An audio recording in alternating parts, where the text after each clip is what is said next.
down.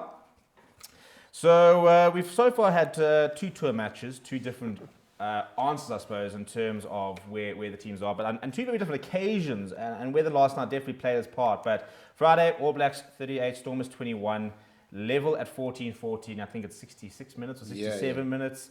47,000 people in the stadium, and a Weinberg contingent which didn't shut up, which was phenomenal. I mean, you couldn't have asked for a better kickoff, really, for the tour, hey? You couldn't have, and I think that was a really great spectacle. I mean, 47,000 people on a Friday night in Cape Town is a special effort. They obviously love their rugby there, and the All Blacks are obviously popular down in the Cape. So it must be difficult, because I was saying, even your Cape Crusaders and they call it, but they love Western Province rugby. It's like, those are the two things. Like a lot of them, even not in the box, but Stormers. All Blacks, those are the two. So it must have been an interesting dynamic down there. Yeah, it was nicely split down the middle in terms of the support down there. But I think what really stood out from that game for me was, the All Blacks coming into their own in the last 30 minutes. We saw it again last night against the Sharks, 14-0 at halftime, and then, running away with it in the last 30 minutes. And I think that's one of the big fundamentals of what made All Blacks so good and unplayable over a very long time is how they were able to finish games. And it sort of it's coming back ever so slightly now under Dave Rennie, where a lot of their emphasis is on trying to run the ball, trying to run a position off their feet, off the park, basically, and then in the last sort of 20, 30 minutes, turn up the tempo. And we saw it in Cape Town, where the Stormers were commendable in how they kept up with the pace of the game, but ultimately an international side of that caliber in the last 20, 30 minutes is always going to be potent. And then the Sharks obviously also being blown off the park. So that for me is going to be one of the things that probably Rusty's going to have to note going into those three tests. The bomb squad was back against Argentina. Exactly. I don't think that was necessarily a coincidence in terms of how we're going to play, because especially the local sides, and I was speaking to you had Ackerman yesterday, and he said at the end of the day we are still in our pre-season phase. Yeah. So he says, we're going to give it a go, and he says not making excuses, but he says, but the last 20 minutes are going to be tough. I think we're seeing it with some of the teams where, I mean, and this is the thing, people don't understand what match fitness is. I mean, Sasha, after 20, 30 minutes in that Argentina game, was heaving. He was blown. I almost thought they're saying, are we going to see him pulled off here? But then where's last night? I mean, dreadful conditions, awful. A Shark side missing a lot of their, even just without the Springboks in camp, a lot of players in general missing.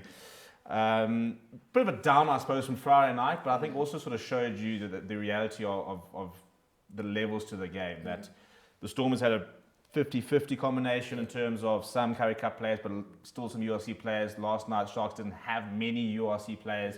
But I mean, I think the big thing, you've got to try and find the positives. I mean, the front row that came on for the Sharks, 19, 20, 21-year-old, up against your Ethan de Groot's, Fletcher Newell's, Amur. I mean, how cool is that for the Sharks players, even if the scoreline maybe doesn't create the best spectacle? Yeah, no, absolutely. And I mean, I think we'll talk about spectacle and we'll get to it a bit later, but I mean, Nonu there in the lineup, we'll tease that a little bit. But I think great, and we were talking earlier about how awesome it is for those youngsters to face some of the legends of the game from across the ocean that they wouldn't face otherwise. You spoke about the conditions being terrible, the rain. I think it probably helped the Sharks, if anything. I think you make it. You make it. I was panicking because I said 42 points to 12. I thought, because I saw the conditions, then at 14-0 at halftime, I was going, oh, Steve, you've done this again. Yeah. But I mean, when the All Blacks named their side last week, I was like, oh, it's going to be a long night in Durban because of the level of talent that you saw in the names of those All Blacks that were in that side, and then you compared it to a Rambo Quebec who's only played 2 games professionally, and then you think, oh, chalk and cheese. But the conditions definitely helped them stay in the and first 10 minutes, I mean, when they had the first sort of kick and they chased it and they counteract and they were on, I was like, here we go, got a Shark side that are up for this. Yeah. But unfortunately, the big thing I think is being clinical, which is a different level. And the All Blacks, even in the first 20 to 25 minutes, I think possession-wise, they only had about 20%. Yeah. But whenever they got into the 22, how dangerous they were. But I think it also teased the dangers of the tour. Damon McKenzie rolling his ankle. A lot of All Blacks fans. Touchwood. That's where I see. I think, and I know you're saying, can they survive South Africa? It's not so much in terms of the results, but every game now is, we don't want an injury, we don't want an injury, we don't want an injury. I mean, there's a certain amount of, at least you don't have to worry about Nadi Savia, but could you imagine last night Ruben Love goes down? Yep. You know, yes, you can parachute Richie Mwanga in here, but Bowden's not really been in his best form.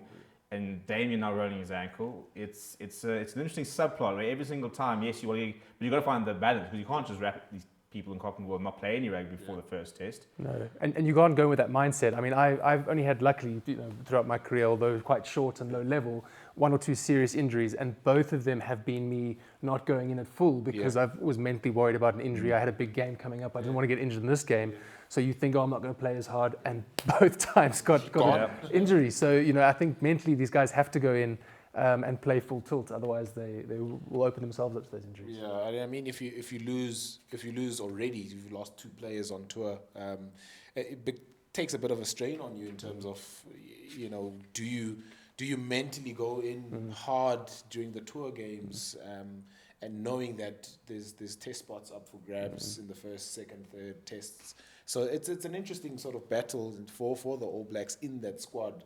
How hard do they go against the provinces? And fortunately, hasn't been a lot of damage. It's only 2 players that have. It's coming, as far as I think. I was just saying, I was at the Bulls yesterday, and you're looking at some of those players, and I'm thinking, listen, you guys were tested in the Stormers, but that Bulls side have got some big physical boys. And I mean, you talked about some of the players going into it, and I think that there's certain players who have almost thrown themselves into a, you kind of have to select me. And you speak about going in full contact. I mean, Antonina Brown, for example, Peter Lakai in the first game. Players you could just see were sitting there saying they're on the fringes, inverted commas, but the way they played was, I will give everything to be in that first thing. So it's an interesting, and again, you can't have somebody like a Ruben Love, taking it easy, because there are people there who are ready to take those spots. Speaking of spots and getting game time and going into it hard, we had a win that nobody wants to really rewatch on Saturday night with the Boks. And my big sort of question here, what we want to chat about, is we always talk about the incredible depth we have, and no one's denying that from a talent point of view. I mean, when we named that side, we went, jeepers, look how good that side is. And then not a particularly good performance, a lot of inaccuracy. So I suppose we saw kind of the other end there. First of all, obviously a lot of players coming back and stuff like that. We don't want to make excuses though, because we can't always talk about how amazing our depth is, and then if we don't click, say, it's because we've changed and chopping and changing. But Peter, not a fun watch, not a game for the ages, really. No, and not a game that a lot of people would want to stay up for a 9 p.m. kickoff for. Thankfully, the 9 p.m., not like those midnight 1 o'clock ones. Yeah, but I mean, it's twofold for me, Wes, because when you look at it, you kind of look at it from a point of view where you understand how difficult it may have been for some of those players coming back from a long injury layoff. Evans probably hasn't played for 8 months. Luat hasn't played for a similar time frame. Sia hasn't played in about a month outside of the Nations Championship. So there's so many players that were coming back from injuries that have had very little time out on the park, which makes cohesion very difficult. You know how difficult it is coming back from injury and trying to patch together some sort of performance. But I also think that it was semi-deliberate in how they played in terms of the game plan. I think they kicked the leather off the ball. Just not very well. They're just not very well. I did a whole video about that. Just the game plan in swirling wind conditions and what we do wasn't necessarily the wrong call, but just didn't do it very well. Just didn't do it very well. And I think sometimes it may have been a little bit more deliberate. Russ is probably holding his cards very tightly towards his chest and not wanting to reveal a lot to Dave Rennie and the All Blacks ahead of that first test match. So for me, twofold. Lots of opportunities for guys to come back and play and get some minutes under their belt, but also very precautious in terms of how they played and not revealing too much towards the opposition ahead of a very big tour like this. Where's players that put their hand up and players that, I wouldn't say play themselves out of a jersey, but I think some players really on the fringes said, I'm here, this is me. And some players who you would think were pretty locked on might now be sitting going, a bit worried about them. Which sort of players stood out and which players maybe didn't put their best step forward. Yeah, I think it's one jumps to mind. Cameron Anacombe, I Yeah. thought had an absolute blinder. I thought he was really making really positive runs, getting over the Announced advantage himself. line. Yeah, Finally, and really on exactly because he's international- been once or twice I think before, but it was really a performance sort of saying I'm here, which is great. And I think you saw Rassie afterwards saying, look, Jasper is our first pick, but I mean what a understudy to have in Cameron there, and in a game that needed it, right? In a game where we weren't necessarily experiencing the positive gain, getting over the gain line and stuff. So I think Cameron definitely was one of those who kind of made his mark. I thought Zach had another great time off the bench. Throwing in the state because because you you do can. side quests.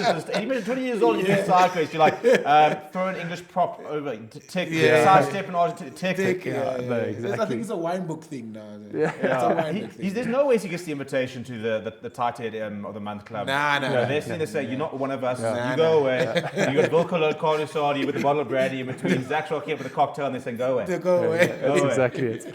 And then I think, unfortunately, Fassi, we said it was a big game for him to come back and kind of show the form that he's not quite been at the moment. And I don't know if he quite ticked that box fully. I'd be curious, Steve, your thoughts on Yeah, Fassi. I thought much like Pollard in the Scotland test, thought when he came back on, he looked a bit more short. But yeah, definitely. Put it this way, I don't think Damien Willems is losing any sleep at the moment, which he wouldn't be anyway because he's the best 15 in the world as far as I'm concerned. But I think it's a good one to note. Sasha, I think, looked very rusty. Looked like a player trying to overdo it at times. I think, desperate Yes. is the way to probably describe that performance. He was desperate to make an impression after a little bit of an injury layoff. He was trying to physically assert himself on the occasion, remind people who he still is, and I don't think a lot of people have forgotten who he is. Those kind of sorry, my bad. No. But that kind of performance makes you wonder how desperate he was to get back on. You wonder, do you think it's a case of? When you look on our teaser, said yes. You want to look at the first test team. Just look at who we've left behind because there was a full 15 that was left behind. A couple of players who will come out, but. The back line, I think we would call the back line. You kind of wonder if Rassie's basically said, listen, Marnie's our locked on 10 for Ellis. The conditions suit him. So, again, I think it's a good point because I think Sasha kind of looked like a player who almost needs to sit there saying, listen, I'm desperate to play against the All Blacks and I need to show you that I'm ready to go. I'm like, throw me in. Put me in, coach. That like overly physical, and we know that it's pretty much his style of play. But, I think maybe a tap on the shoulder was to say, look, you don't have to be insecure about it. You're a talented player. You're going to be part of this system for a very long time. You don't need to prove to anybody, let alone the coaching staff. They already know what he brings towards that Springbok setup. So, just back onto Cameron as well. I think starting in a position where he's so familiar with, he plays so much for the Bulls at 8, first international start at 8, made him feel extra confident in going out against Argentina and putting a performance like that because he knows how to play in that position. He's comfortable playing with the number 8 on his back as opposed to a number 7 that requires a different sort of game plan and skill set and understanding of the game. So I think he, from a performance point of view, he was really good because he was starting in his most favored position.